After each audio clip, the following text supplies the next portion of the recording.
they didn't have data. They were not collecting data even on replacement behaviors.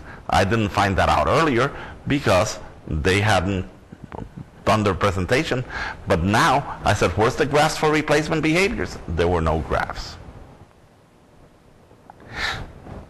So the bottom line is that they worked for 13 months with this child, and according to the data, they didn't help this child. And you know what? I think not only that they didn't help him, but they actually hurt him. They hurt him in more than one way. They hurt him because he continued to engage in SIB all this time, when they could have had an effective plan that decreased it. They hurt this child because now, after 13 months of services, he's older, plus he's had 13 months of bad services. The behavior is going to be more resistant to change. In another CEU presentation, we're going to talk about resistance to change, but not today. But let me tell you, everything that I could examine about the case now would tell me that this behavior would be very resistant to change at this point in time, several times more than it had been had they done the right job in the first place. But now is not the time for your tears. Even though I'm crying, just about.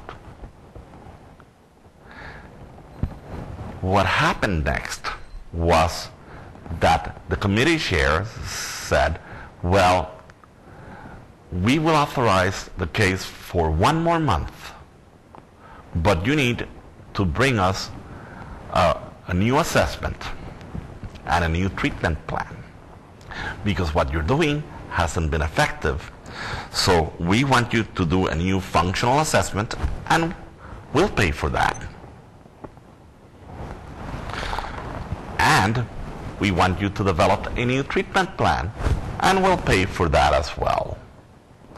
So we'll authorize additional hours of behavior analysis services over the next month for you to do that. And I was about to scream bloody murder. But now is not the time for your tears. Because what happened next is that those people went back, and they came back a month later. And they came back with a new plan. And they were authorized to provide services for another year for this child, despite my objections. Despite the objections of some other committee members. But we were just committee members. We were not the chair. And in that case, the chair has the authority to say what goes, because they are a state employee, and we were just volunteers. And she reauthorized the case for another whole year. Now's the time for your tears.